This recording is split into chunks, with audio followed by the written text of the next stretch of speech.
like slick nervous because, sir, you're fine. I couldn't wait to tell my mom about this man. I called him like, Mom, this man's your fine. He is, oh my goodness, he smells so good. That's my man. That's my man. How do you feel? How do you feel? How do you feel? How do you feel? We are going through a divorce. And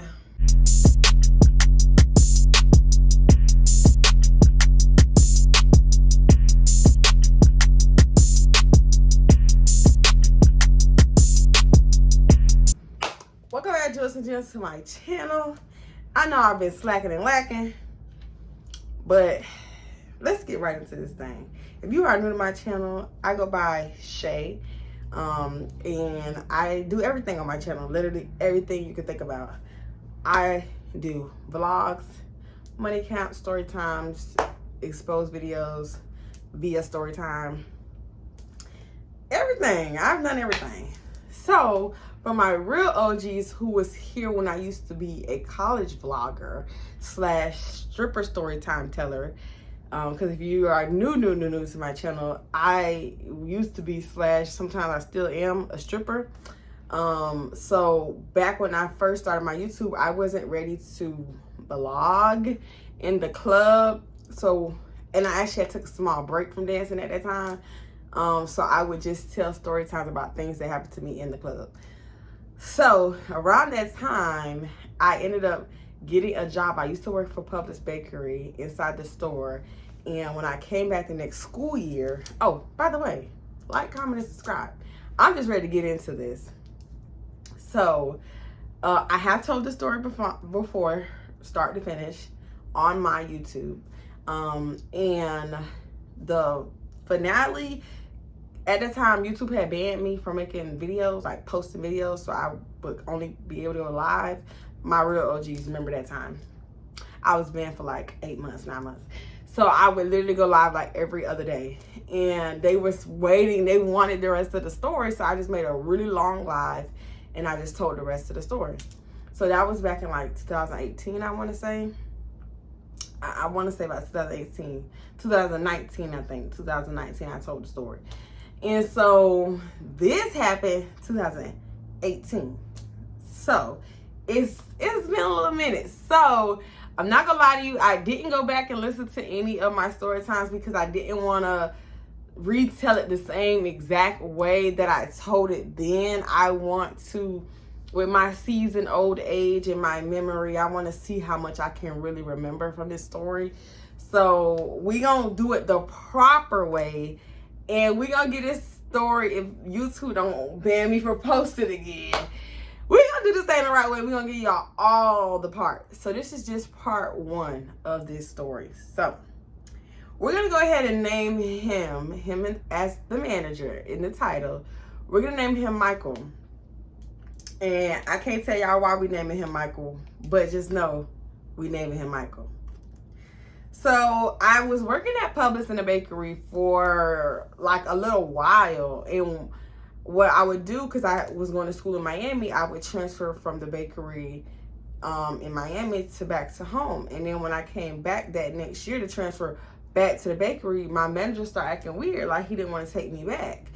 And what was so crazy, because he had just gave me a raise before I had left. And I was only gone over the summer, which was 2 months. And I knew they were still short-staffed because when I came back, the other manager, she was so happy to see me and was like, when am I going to start back? And I was like, I put my transfer request in and I still haven't been accepted back. So I'm just kind of confused.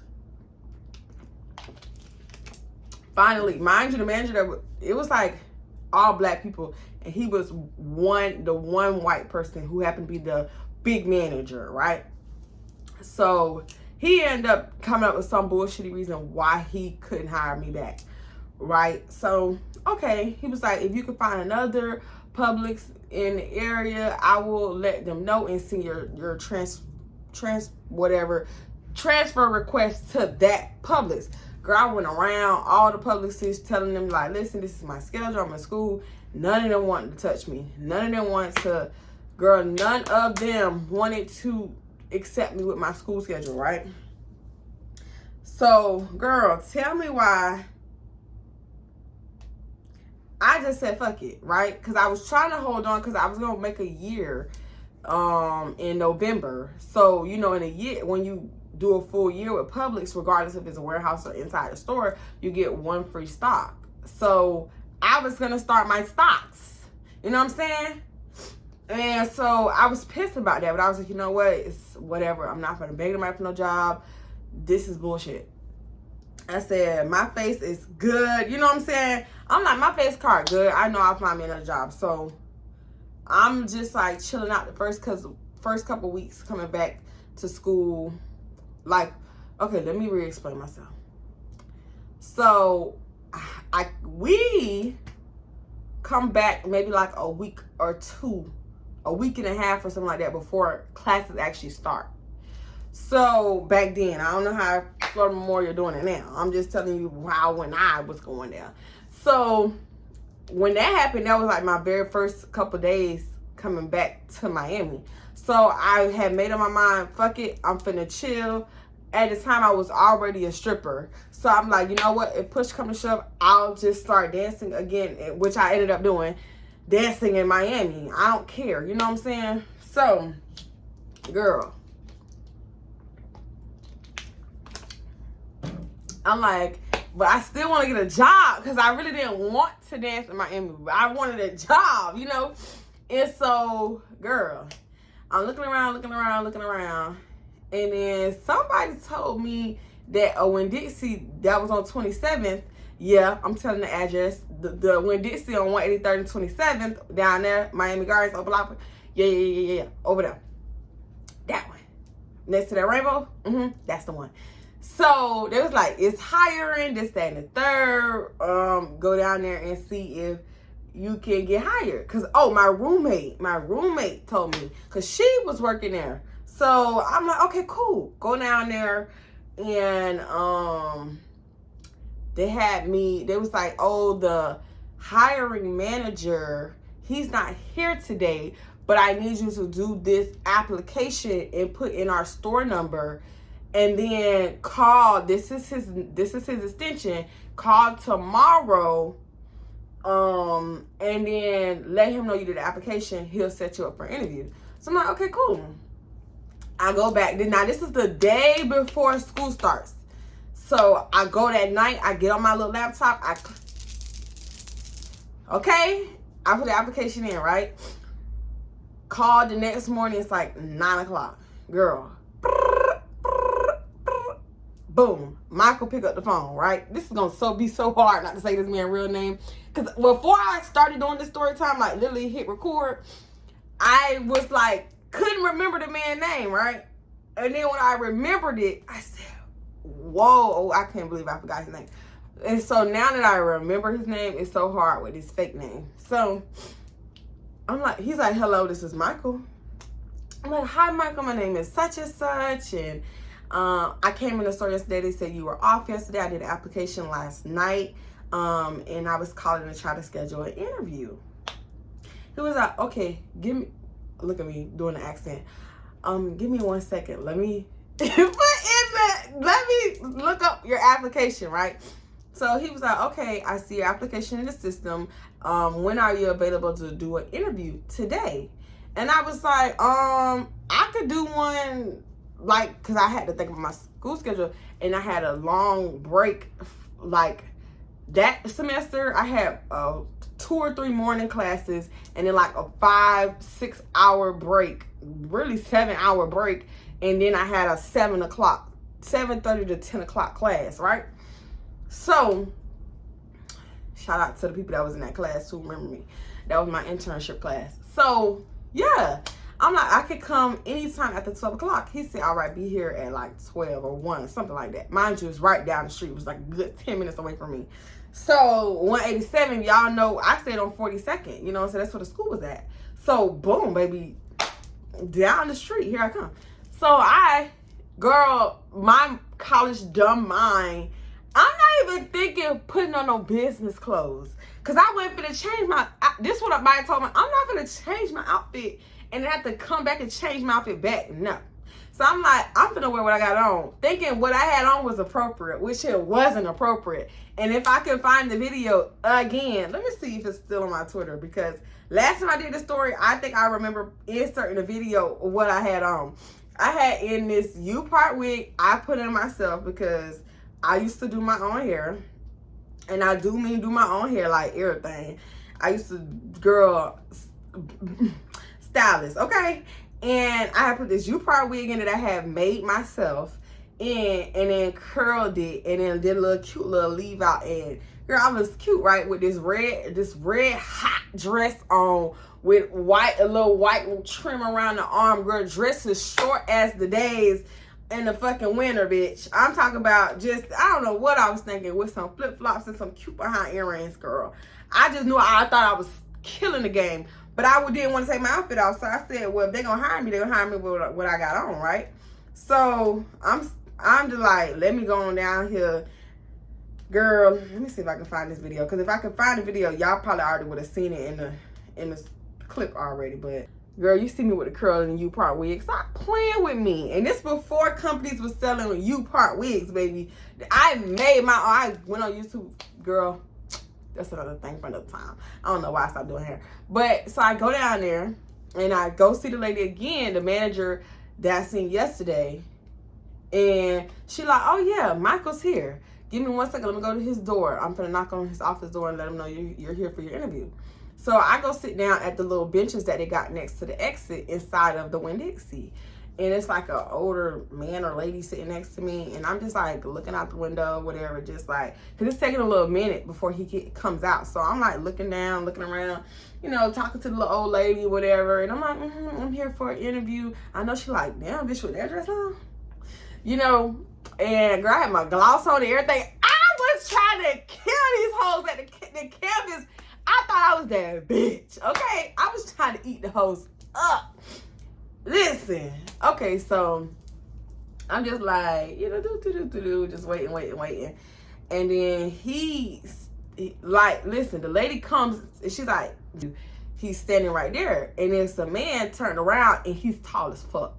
I'll never forget how tall this man was. This is when I think I was even shorter than how short I am now. You know what I'm saying? And so the height perception was just crazy to me. And I just like, whoa, off the height alone. And then when he turned around, I said, goddamn. Daddy, like, this the fine-ass nigga that's finna interview me. Okay, let go. You know what I'm saying? Let's do the damn thing. So now I'm like slick, nervous, because, sir, you're fine. You fine as fuck. Like, you are handsome. Oh my, fuck the job, I want you. Okay? So, girl, so he's like, hello, my name is Michael. What is your name? And I said, oh, I spoke to you earlier. My name is such and such. He was like, okay, yeah, I'm ready for you. Come follow me inside. So he unlocks his office door.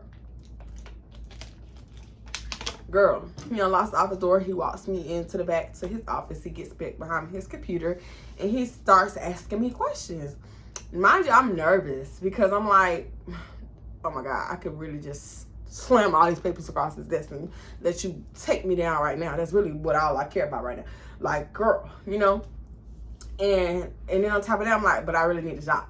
Because I just got my car that's now paid off. But I just had got that car and I had car payments, bi-weekly car payments. So I'm just like, I need something, some type of job. And so, yeah, he was just like, asking me all these questions. I'm trying not to look too seducing because I know he see what I got on. And bitch, it was halfway see-through. So thank God I probably had some dark panties on or something like that. But it was only a thong, so he probably could still see my ass. And so I'm just sitting on the little seat and I'm just nervous. Long story short, he was like, so if I was to hire you, what would you like your hourly salary to be? And I didn't want to be really greedy because at the time minimum wage was not the cost of living wasn't how it is now. But at Publix, I was making $11.75, and so I kind of wanted to get as close to $11.75 as possible. So I was like, you know, I would be okay with $10. Really, I wasn't okay with $10, But I just had to be like, yeah, I would be okay with $10. And he was like, okay. I'm thinking it was gonna be like a little, okay, well I could do $9.75. Well, no, I take $9.80. Okay, we do $9.75, $9.77. No, I take $9.79. You know, I thought it was gonna be a little one of those. So he was like, okay. Clicked in the computer. He was like, what size shirt do you wear?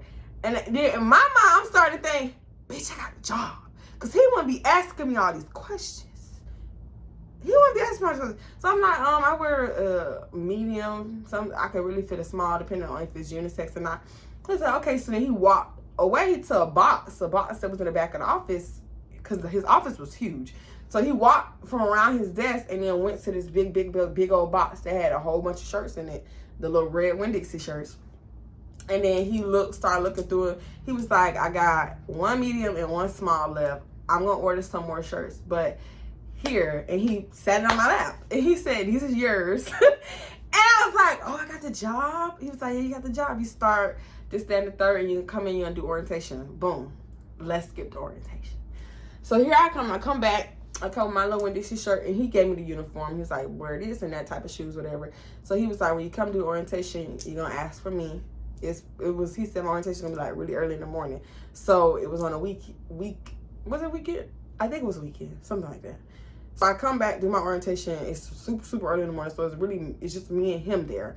So he's like, follow me. I'm going to take you to where you guys do the orientation or whatever. So he takes me upstairs to this back basement. It was so creepy. Classroom area with like a couple computers. I really felt like I was in a haunted house. And he's like, so you're going to do these trainings, these trainings, these trainings, these trainings.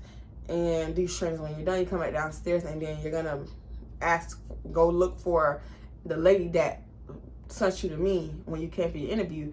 And she's going to help you train. You're going to train for a couple hours, and you're going to go home. And then you're going to come back tomorrow, and you're going to do the second half of your orientation, and you're going to train again. And then after that, you'll be done with orientation, and I'll give you your schedule. I was like, okay. So I did all that.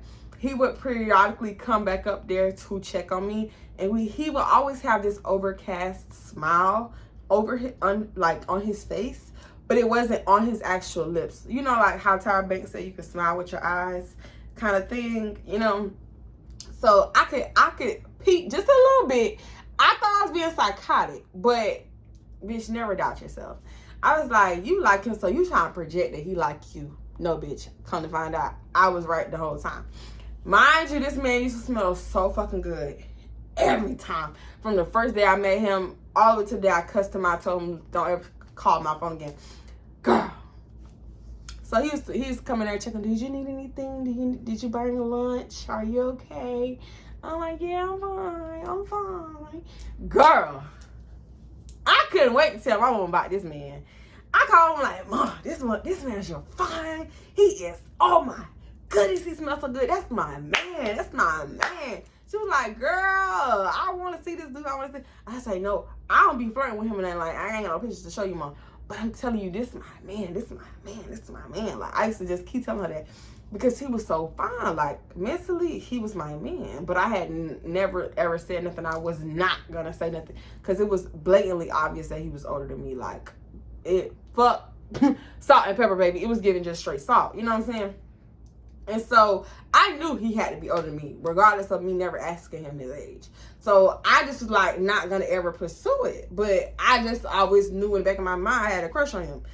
So I get trained. I'm on the floor now. I got my register, and I'm eating it up. Baby, I'm talking about to this day I eat you down and bagging some groceries, ho. Stop playing when you put me on the registers, ho. Put me on the registers. I eat you up. And when I go to Winn-Dixie or like a grocery store and they be bringing my stuff, I be like, just slide it on down. And I be killing it. Even with the nails, baby. They be like, oh my God. Like, yeah, you know, that's why I don't like people bag my groceries. First of all, because I know how to bag groceries, and still it's, you know what I'm saying? And on top of that, I know that I can get these bags, the groceries bagged up before you're done cashing me out. So, girl, they used to love me. So, they put me on morning shift because my schedule was so crazy. So what I would do is I had 2 days where I had the 3 classes in that big long break and then that night class. So I didn't work on those days. So I got those days off, and I would work the 2 days that I only had like a afternoon class or something like that, my schedule was sweet. Like, it was really a sweet lick. But publics want to be picky, bitch. And so for the days that I had 2 afternoon classes, I would do the opening shift. So I would come in at 6 o'clock in the morning, set up, get everything ready, change out coupon tags, all that stuff, up until we open at 7 on the dot. Then from 7 to I think 12 or 12 o'clock, something like that, I would leave because my first class is like at 1. So I work from sometimes 5 or 6 to 12, and then I would get off. And those were for 2 days, and then I would work every weekend. So every Saturday and Sunday I worked a full whole shift. So yeah. So on the mornings, he would be him or another guy, but for the most part it was him, was the opening manager who would come open the door for me. So he ended up giving me his phone number because he's like, you know, because the area that we are in, you know, it's a lot of crackheads, it's a lot of, you know, crazy people that be trying to rob the store and stuff like that. So we have a doorbell, but the quickest way to get to me is just call my phone. Just call my phone. So he gave me his number. I'm like, okay, I got bae number. I got bae phone number. You know what I'm saying? But I never text him. I never said nothing crazy out of line, nothing. I would only say, hey, Michael, I'm 2 minutes away, or I'm running late, or I'm at the door. That's it. So we worked together a lot on those morning shifts because he was a morning shift manager and a hiring manager. So what he started to do, like when it was about my break time, he'll, did you bring lunch today? I can buy you some lunch. What would you like me? I'm finna go, or he'll say, I'm finna go walk around and figure out what I'm finna eat for lunch. I'm finna buy some lunch. Did you want something? And so at first I was kind of scared, but then I was like, yeah, you know, you can get me something. He'll buy me something for lunch and then come back and bring it to my register. And it was kind of cute and cozy, but it was nothing like, yeah, I know he flirting with me too type stuff. It was just very, it seemed like, oh, okay, you know, because I'm the newest one on the team, he's looking out for me. So he did that for a little while, and then it was time for us to go home. So it was like December, whatever. So I let both of the managers, Michael and then the other one, he don't really matter, so we'll just call him the other one for now. I told Michael and the other manager, I said, hey, you know, I'm gonna go back home. I need to put in a transfer request. Now I had told the other manager, because he was actually over transfers. So the other manager, and plus I kind of wanted to see how Michael was gonna react when I said I was leaving. So I told the other manager the full spiel, like, hey, I'm leaving. I'm going back home for Christmas break. My school is shutting down. Can I stay while they're closed? And I have any friends to stay with. So I'm going to be going back home for a month.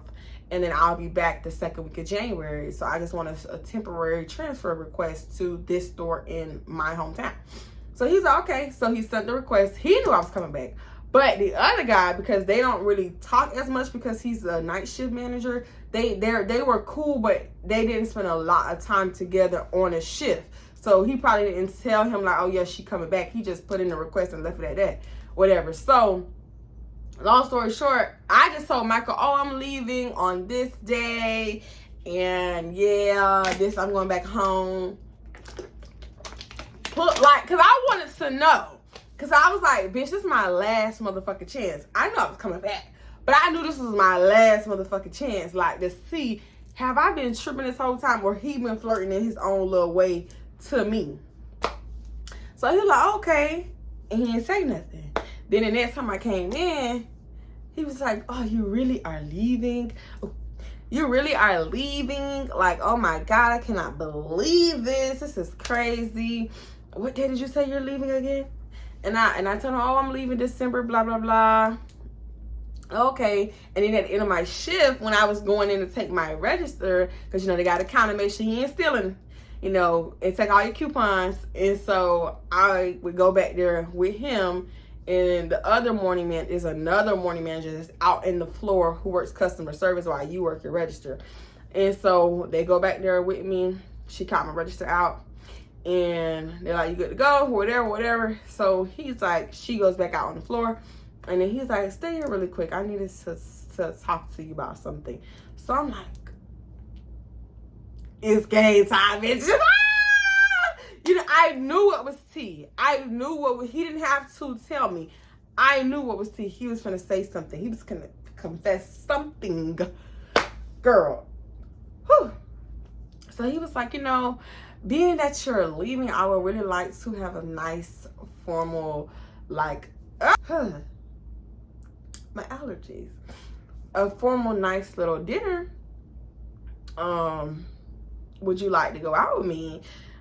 You know, nothing crazy, just a nice little dinner date, whatever. I was like, yeah, I don't mind. He was like, when would you like to go? He was like, well, can we go? I think it was at Friday or something like that. So yeah, okay, let's go. Let's get in the ride. Boom, boom, boom. So that Friday he comes to the campus to come get me. What a gentleman. I'm dressed up. I even had a YouTube video about that when I was doing my hair again. And by that time I had some little curly wig I had in girl, cute little chandelier looking dress. And I had did like a little haul on my channel, and I was like, I'm trying to get ready for a dress. That's when I had an actual camera, but I hated the quality of it, so I was like, but yeah. And then he came. Before that, I never knew what type of car he was driving. I never knew really a lot about him except for his first and last name and how tall he was. You know what I'm saying? So he comes and pulls up and gets me. Girl, this man put up in this sexy ass Lexus, and I'm like, well, goddamn, it's a cute little car. You know, get in, the car smelled good. I said, damn. So he's like, hello, da, da, da, da. Hello. I'm sorry, it's hard not to do the little accent, girl. I'm just giving away the tea. But at this point, I'm like, he never told me where we were going. He just said we were going on a nice little dinner date. We pull up to Benihana's. Now at that time, Migo Gang, Hannah Montana, them people, they had the song, and they talk about take that to Benihana's. So Benihana's was really like popping in the rap game. Like that restaurant name was being thrown around a lot, but I had never been to Benihana's. So I'm like, let me see, like, oh, he took me to this expensive celebrity restaurant people be talking about like it's just so upscale. So we get there, oh, you don't park your car, baby. You got a valet. So I was like, oh. You know, I'm young at the time. This is 2018. I'm 24 now. I'm young at the time. So, you know, I ain't really experienced a lot of upper echelon or proper dating etiquette yet. And so they're like, oh, it's we're gonna valet the car, sir. So you like to, you know, step out, leave your keys inside. He's like, okay, give me 1 second. So, girl, why he take the why he take the blicky from the little rest arm area? He take it out, he put it in the glove compartment, and then he locked the glove compartment. And I was like, first of all, I was taken aback. Because wait a minute, why is it a glicky and a sticky next to my arm? Oh my God, I was so scared. But he said, oh, you don't have to worry. I just keep that there for my protection, whatever. You know, you see, like when people are getting in my car to valet my car, clean my car, I always put it in there and lock that because I don't want anybody stealing my gun and da da da. So I'm like, okay, whatever. So we get out and we go inside. Yeah, they're like, oh, it's probably about like a 20-minute wait because we're kind of full tonight, whatever. And so, you know, they walk us to the waiting area, and it's like this big old circle couch with like a cute little foresty looking pond type thing in the middle. And we're just sitting, he's listening to music, so he pulls out his phone and he puts his headphones in because back then this wasn't how the shit used to look. So he plugs his headphones in and he's like, you want to listen to my music with me? Because we ain't heard AirPods yet. And so he listens to it. I'm like holding a little thing while we listen to music together and just like vibing, whatever. Everything's going smooth. I'm like, oh, okay, you know. And we finally get seated. We at the table and we sit. They sit us with these people, whatever. And so we're talking and stuff, like stuff you would normally ask on the first date and stuff. And I was like, towards the end, when the guy gets out there, he's cooking, and we just having our own side conversation once we're like, he's starting to serve the food. And so he was like, I just really wanted to bring you out here because before you left, I wanted to really like tell you how I felt about you. And I said, what? Come again? ¿Tú hablas español? Like, how do you feel? How do you feel? How do you feel? How do you feel? I was all ears. So he was like, I've been watching you since the first day I hired you. You're so pretty to me. I really like being around you. Like, I'd be nervous to be around you. Like, you're so cute. You're so sweet to me. Like, just really butter on a bitch up like a biscuit. And so I'm like, what? Really? He's like, yeah. And I was like, so is that why you hired me with that little skimpy dress I had on? Because I realized after the fact I looked so unprofessional. And he was like, that was the main reason why you got hired. That dress. Oh, that dress. And I was like, what? Come again? And he was like, yeah, that dress was banging. Like, so then he proceeds to tell me, like, oh, I do want to be honest with you. I'm interested in you, and I want to date you, and this, that, and the third. I'm like, but I'm in a situation. Erykah, do me, please. Dramatic effect. So I'm like, well, what's really going on with you, though? Because I don't really know a lot about, I don't know your age. I don't know really nothing about you. So he proceeds to tell me he's 46. I was 20 at the time. He's 26 years older than me. Literally. And he's like, I'm 46, born and raised here, but I'm Haitian, this, that, and the third, da, da, da, da. And he proceeds to say, and I just want to be 100% honest with you, I'm married.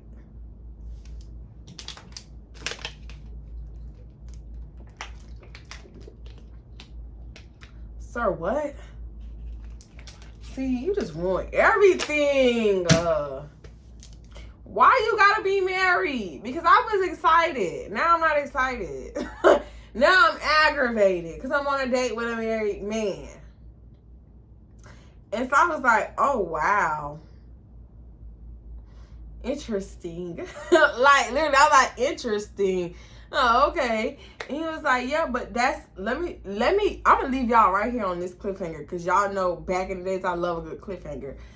This man said, but me and her are going through a divorce. Married men love that lie. We are going through a divorce. And she got cancer.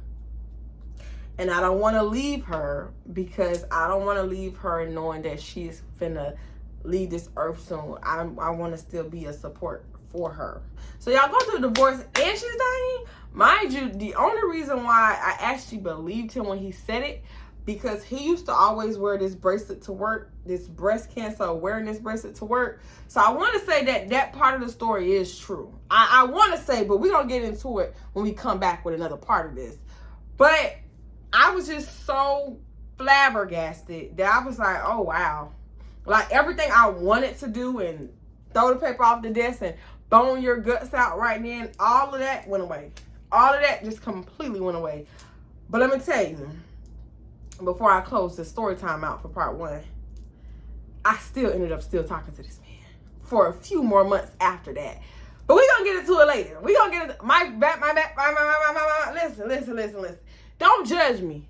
Judge your granny. Judge your $40 selling pussy ass mammy. Don't judge me. I'm 24. I would never do that again. I would never. Listen, it's just the beginning. And if you ain't ready to wait for part 2, go ahead and hit my motherfucking playlist. And you can always find part 2 in the playlist. You know what I'm saying? Don't judge me because this is pure entertainment. And the plot thickens along the way. I promise you that. I hope you guys really, really enjoy. I'm crazy, girl. I hope you guys will really enjoy this story time. I'm so happy my OGs, they wanted to hear this again one more time. I think y'all just like the way my voice sounds in y'all phone. But yeah, I'm going to go ahead and turn this camera off. And guess what I'm going to do? Record a second story time about how I dated my club manager. And not the club manager from my story time back in 2019. This is a club manager from 2020. Because your girl seemed like the managers have a thing for me.